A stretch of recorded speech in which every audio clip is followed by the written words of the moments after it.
அன்பு நண்பர்களே, அனைவருக்கும் அன்னை சமையல் உமாவின் அன்பான வணக்கங்கள். இன்றைக்கி அன்னை சமையலில் பார்க்க போகிறது புடலங்காய் பொரியல். வாங்க எப்படி செய்கிறதுன்னு பார்க்கலாம். இப்போ 1/4 கப் கடலை பருப்பு சேர்த்துக்கலாங்க. நான் 1 மணி நேரம் ஊற வச்சு எடுத்து வச்சுருக்கேன். தேவையான அளவு தண்ணி, கொஞ்சம் பெருங்காயம், மூடி போட்டு குக்கர்லேருந்து 1 விசில் வந்தோடனே இறக்கி வச்சிடலாம். அதுக்கு மேலே வேண்டாம். கடாயில் தேவையான அளவு எண்ணெய், 1 டீஸ்பூன் கடுகு, 1 டீஸ்பூன் உளுந்து, கொஞ்சம் பெருங்காயம், கொஞ்சம் கருவேப்பிலை, 1 வெங்காயத்தை சேர்த்துக்கலாம்.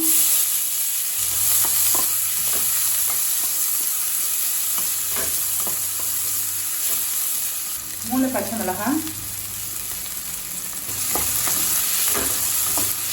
வெங்காயம் வதங்கிடுச்சுங்க. 1/4 டீஸ்பூன் மஞ்சள் தூள்,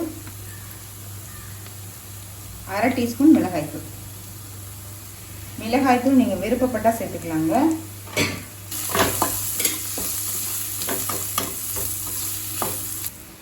மூணு புடலங்காயை இது மாதிரி கட் பண்ணி வச்சுருக்கேங்க.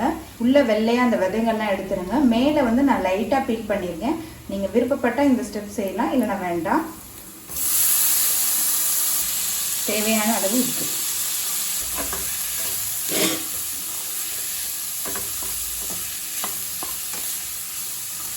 புடலங்காய் சேர்த்துட்டு நல்லா வதக்கிக்கோங்க.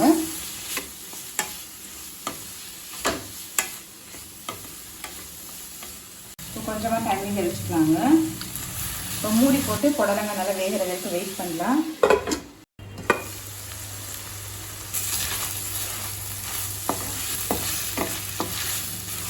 பாருங்கள், புடலங்காய் நல்லா வெந்துருச்சு. பார்க்கும் போதே தெரியும், கலர் மாறி இருக்கு. இது கூடவே நம்ம வேக வச்ச கடலை பருப்பையும் சேர்த்துக்கலாம். தண்ணி சேர்க்க வேணாங்க, கூட்டு மாதிரி ஆகிடும். நல்லா மிக்ஸ் பண்ணிடுங்க.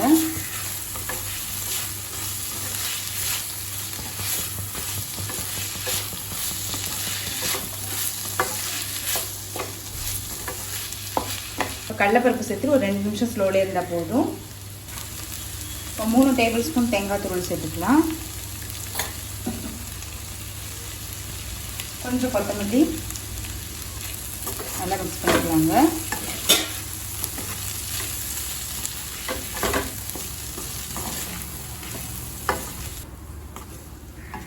புடலங்காய் பொரியல் ரெடி ஆகிடுச்சுங்க. சர்வ் பண்ணிடுறேன். சுவையான புடலங்காய் பொரியல் ரெடி ஆகிடுச்சு. ரெசிபியை ட்ரை பண்ணி பாருங்கள், கண்டிப்பாக உங்களுக்கு பிடிக்கும். ரெசிபி பிடிச்சிருந்ததுன்னா வீடியோவை லைக் பண்ணுங்கள், கமெண்ட் பண்ணுங்கள், ஷேர் பண்ணுங்கள். இது வரைக்கும் அன்னை சமையல் சேனலை சப்ஸ்கிரைப் பண்ணாதவங்க மறக்காமல் சப்ஸ்கிரைப் பண்ணுங்கள். தேங்க்யூ.